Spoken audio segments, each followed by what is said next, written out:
പിന്നെയും ഉത്തരം മാറ്റി. ഞാൻ ചോദിച്ചതിന് റസൂലിന് സലാത്ത് ചെല്ലുന്ന ഇതല്ല, സലാത്ത് റസൂലിന് വേണ്ടിയുള്ള പ്രാർത്ഥനയാണ്. അത് റസൂൽ ജീവിച്ചിരിക്കുമ്പോഴും സാബിമാരെ നിസ്കരിച്ചിട്ടുണ്ട്. അതിനൊന്നും റസൂൽ മറുപടി പറയാറില്ല. റസൂൽ ഇപ്പൊ ഉസ്താദ് പറഞ്ഞ ഉദാഹരണം ഞാൻ ചോദിച്ചതിനുള്ള ഇതായിട്ടില്ല. റസൂൽ അങ്ങനെയാണെങ്കിൽ റസൂൽ ജീവിച്ചിരിക്കുമ്പോൾ സാബിമാരെ നിസ്കരിക്കുമ്പോൾ റസൂൽ സലാത്ത് ചെല്ലിയാൽ റസൂൽ ആ സലാത്തിന് മറുപടി ചെല്ലാറുണ്ടായിരുന്നു എന്ന് തെളിയിക്കണം. അങ്ങനത്തെ തെളിവാണ് വേണ്ടത്. ഇപ്പൊ ഉത്തരം ശരിയായിട്ടില്ല. അതായത് അപ്പൊ നമ്മളിപ്പോ ആൾക്ക് വേണ്ടത് മരിച്ചതിന് ശേഷമാണ് റസൂലിനെ നമ്മൾ വിളിക്കണേ. വഫാത്തായതിനു ശേഷം റസൂലുള്ളാഹിനെ വിളിക്കുമ്പോ സഹായം പറയുമ്പോ സലാം പറയുമ്പോ അത് കേൾക്കുന്നില്ല തെളിവല്ല വേണ്ടത്, അതല്ല വേണ്ടത്. പിന്നെന്താ വേണ്ടത്? ജീവിച്ചിരുന്ന കാലത്ത് വിളിച്ചിരുന്ന് കേട്ടിരുന്നോ എന്നുള്ളീന. നമ്മളെ തർക്കം അവിടെ അല്ലല്ലോ സഹോദര. വഫാത്തായ ഹബീബ് മുഹമ്മദ് റസൂലുള്ളാഹി സ്വല്ലല്ലാഹു അലൈഹി വസല്ലം തങ്ങളെ വിളിക്കാൻ പറ്റുമോ പറ്റൂലേ? അത് വിളിച്ചാ റസൂല് കേൾക്കോ കേൾക്കൂലേ? അതിന് സഹായിക്കാൻ കഴിയോ കഴിയില്ലേ? അതിന് തെളിവാണ് എന്നപ്പോ പറയാം. അതല്ല മരിച്ചിരുന്ന കാലത്ത് സ്വഹാബത്ത് ചെയ്താ വിളിച്ചാൽ കേൾക്കോ കേൾക്കൂലേ? എന്താണ് ഇങ്ങനെയൊക്കെ പറഞ്ഞാൽ? അത് നമ്മൾ വിഷയവുമായി ബന്ധപ്പെട്ടതല്ല. നിങ്ങൾ അത് മനസ്സിലാക്കണം. വഫാത്തായ നബി സല്ലല്ലാഹു അലൈഹി വസല്ലം തങ്ങളെ വിളിച്ചാൽ ആ വിളി ശിർക്കാണോ അല്ലേ? അത് റസൂലുള്ളാഹി കേൾക്കോ കേൾക്കൂലേ? റസൂലുള്ളാഹിക്ക് അതിന് മറുപടി പറയാൻ കഴിയോ കഴിയില്ലേ? ഇതാ നമ്മുടെ പ്രശ്നം. മൂപ്പര് വേറെ എന്തോ പറഞ്ഞാൽ റസൂലുള്ളാഹിന്റെ കാലത്ത് ആ സ്വഹാബി ഇങ്ങനെ വിളിച്ചപ്പോ കേട്ടോ കേട്ടില്ലേ? അത് വേറൊരു ചർച്ചയാണ്, നമ്മളെ വിഷയത്തിൽ പെട്ടതേ അല്ല. തെളിവുണ്ടോ ഇല്ലേ എന്ന് മറ്റൊരു കാര്യം. സുന്നികളും മുജാഹിദും തമ്മിൽ തർക്കമുള്ള വിഷയത്തിൽ മർമ്മം അതല്ലല്ലോ. മരിച്ചുപോയവർ, നേരത്തെ നമ്മളെ മറ്റേ മൗലവി പറഞ്ഞില്ലേ, മരിച്ചുപോയവർ വിളിച്ച് സഹായം ചോദിക്കല നമ്മളെ ചർച്ച. അത് കേൾക്കോ കേൾക്കൂലേ? കേൾക്കും, സഹായിക്കാൻ കഴിയും, ചെയ്യും. ഞാൻ ആദ്യം യാതൊരു പ്രസ്താവന നടത്തിയിട്ടില്ല. ഞാൻ ചോദിച്ചത് നിങ്ങൾ ഇപ്പോൾ വിശ്വസിക്കുന്ന വിശ്വാസം സഹാബിമാർക്ക് ഉണ്ടായിരുന്നു എന്ന് തെളിയിക്കുന്നതിനുള്ള ഉദാഹരണമാണ് വേണ്ടത്. അതിന് മറുപടി ഞാൻ പറഞ്ഞു. ഞങ്ങളിപ്പോ വിശ്വസിക്കുന്നത് എന്താ?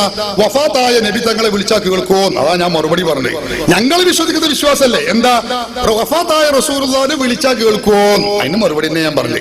വഫാത്തായ നബി തങ്ങളെ വിളിച്ചാൽ കേൾക്കോ? അത് വിശ്വസിക്കും. സഹാബത്തിനുണ്ടായിരുന്നോ? അത് തെളിവുണ്ടോ? അതിന് തെളിവുണ്ട്. ഇതാ ഞാൻ പറഞ്ഞത്. ഞങ്ങൾ വിശ്വസിക്കുന്നത് ജീവിച്ചിരിക്കുന്ന റസൂലുള്ളാഹിന്റെ കാലത്തല്ലല്ലോ ഇപ്പൊ ഞങ്ങളുള്ളത്. വഫാത്തായ നബി തങ്ങളെ ഞങ്ങൾ വിളിക്കുന്നു. അത് കേൾക്കോ? സഹായിക്കോ? സഹായിക്കാൻ കഴിയോ? കേൾക്കാൻ കഴിയോ? കേൾക്കാൻ കഴിയും. ഞങ്ങൾ ഇതാ റസൂലുള്ളാഹി വഫാത്തായ നബിയെ വിളിക്കുന്നു. അസ്സലാമു അലൈക എന്ന് സലാം പറയുന്നു. റസൂൽ പറയുന്നു എവിടുന്ന് വിളിച്ചാലും ഞാൻ കേൾക്കും, ഞാൻ ഉത്തരം ചെയ്യുകയും ചെയ്യും. അപ്പൊ റസൂൽ വഫാത്തായതിനു ശേഷം മാത്രം ഈ കഴിവ് കിട്ടി എന്നാണ് ഉസ്താദ് പറഞ്ഞത്? അല്ല, അത് വേറെ. വഫാത്തായതിനു ശേഷം മാത്രമേ കഴിവുള്ളൂ എന്നില്ല, മുമ്പും ഉണ്ട് എന്നാ ഞാൻ പറഞ്ഞു. അതിനൊന്നും സംശയം. മുമ്പ് ഉണ്ടായിരുന്നുവെങ്കിൽ സഹാബിമാർക്ക് അങ്ങനെ വിശ്വാസം ഉണ്ടായിരുന്നു എന്ന് തെളിയിക്കുന്നതിനുള്ള ഒരു ഉദാഹരണമാണ് ഞാൻ ചോദിക്കുന്നത്. ഇമാം തബറാനി ഉദ്ധരിക്കുന്ന ഹദീസ്, റസൂലുള്ളാഹി സ്വല്ലല്ലാഹു അലൈഹി വസല്ലം തങ്ങളുടെ അസാന്നിധ്യത്തിൽ വെച്ച് ബഹുമാനപ്പെട്ട സ്വഹാബി വര്യൻ അല്ലാഹുവിന്റെ റസൂലിനെ ദീർഘദൂരത്ത് വെച്ചുകൊണ്ട് പ്രതിസന്ധി ഘട്ടത്തിൽ വിളിക്കുകയാണ്. പ്രതിസന്ധി ഘട്ടത്തിൽ ഹബീബ് മുഹമ്മദ് റസൂലുള്ളാഹി സ്വല്ലല്ലാഹു അലൈഹി വസല്ലം തങ്ങളെ നീട്ടി വിളിക്കുകയാണ്. ആ സന്ദർഭത്തിൽ നബി സല്ലല്ലാഹു അലൈഹി വസല്ലം തങ്ങൾ പറയുന്നു, നീ വിളിക്കുന്നത് ഞാൻ കേൾക്കുന്നു, നിനക്ക് ഞാൻ സഹായിക്കും.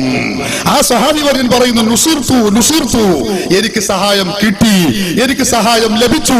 ഇമാം തബറാനി തന്റെ മുഅ്ജമുസ് സഗീറിൽ ഇത് രേഖപ്പെടുത്തി വെച്ചിട്ടുണ്ട്. അപ്പൊ റസൂലിന് എല്ലാവരെയും കേൾക്കാനുള്ള കഴിവ് അന്നേരം ഉണ്ടായിരുന്നു.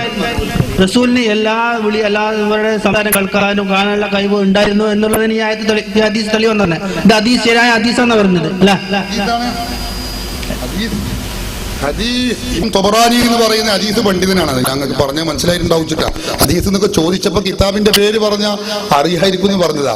ഹദീസാണ്. അൽ മുഅ്ജമുസ് സഗീർ ഇമാം തൊബറാനി ഉദ്ധരിച്ചതാണ്. തന്റെ അൽ മുഅ്ജമു എന്ന ഗ്രന്ഥത്തിൽ ഉദ്ധരിച്ചതാണ്.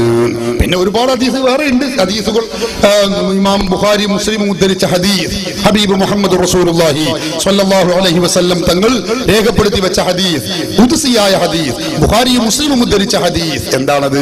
നബി സല്ലല്ലാഹു അലൈഹി വസല്ലം തങ്ങൾ പറയുന്നു, എന്റെ അല്ലാഹു പറയുന്നു, ഖുദ്സിയായ ഹദീസാണ്, എന്റെ ഒരു അടിമ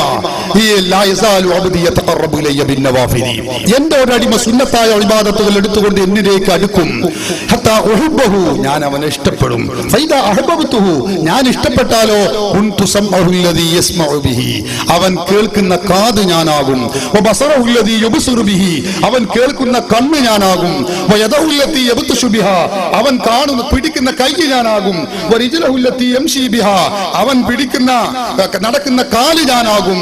ഇമാം ബുഖാരി സഹീഹിൽ ഖുദ്സിയായ ഹദീസായി രേഖപ്പെടുത്തി വെച്ചത് നമുക്ക് കാണാൻ കഴിയും. ആ ഹദീസ് വിശദീകരിച്ചുകൊണ്ട് ഇമാം റാസി തന്റെ തഫ്സീറുൽ കബീറിന്റെ 24-ാമത്തെ വാല്യത്തിൽ വിശദീകരിച്ചത് കാണാം. എന്താണ് പറയുന്നത്?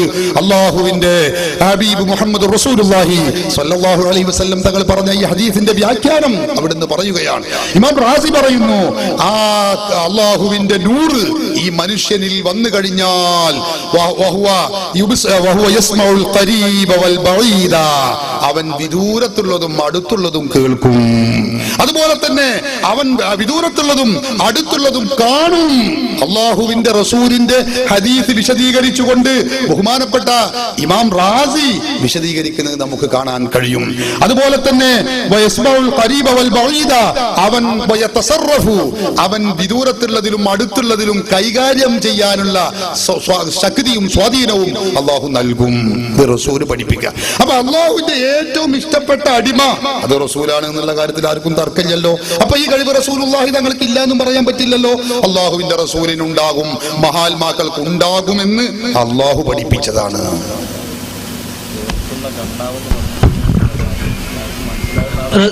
കേൾക്കുന്ന കണ്ണ് നിന്റെ വാക്കിൽ പറഞ്ഞു പോയി, അത് പറഞ്ഞു. അത് ആവുമ്പോ പിടിക്കണ്ടാരും. കേൾക്കുന്ന കണ്ണല്ലല്ലോ, കേൾക്കുന്ന കാത്, കാണുന്ന കണ്ണ് എന്നാണ്. അതൊക്കെ എല്ലാവർക്കും തിരിയും. അപ്പൊ